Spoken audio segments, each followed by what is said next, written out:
सोप्या भाषेत सांगायचं तर विचारांची, भावनांची, माहितीची देवाणघेवाण.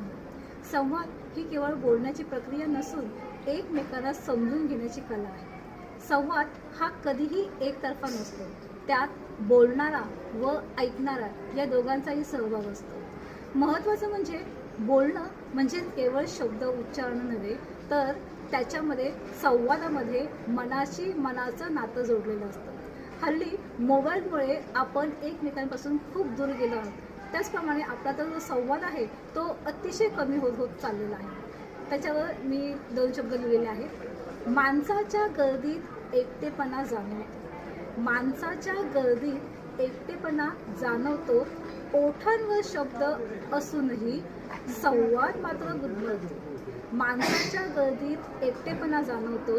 ओठांवर शब्द असूनही संवाद मात्र गुदमरतो. घरातल्या घरपणात फक्त भिंती उरल्यात. घरातल्या घरपणात फक्त भिंतीच उरल्यात. मनाचे दरवाजे बंद, नजरा मात्र स्क्रीनवरच खेळल्यात. मनाचे दरवाजे बंद, मात्र नजरा स्क्रीनवरच खेळल्या.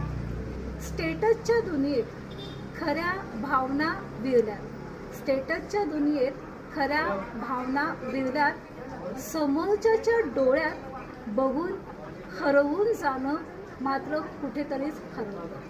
समोरच्याच्या डोळ्यात हरवून जाणं मात्र कुठेतरी हरवलं. संवादात आता वादच जाणवतो. संवादामध्ये आता वादच जाणवतो.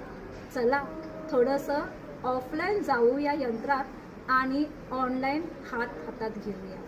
चला थोडंसं ऑफलाईन जाऊया यंत्रामधून आणि खऱ्या ऑफलाईनमध्ये हातात घेऊया.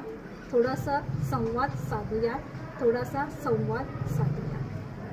बोलणं शांत ऐकूया. बोलणं शांत ऐकूया.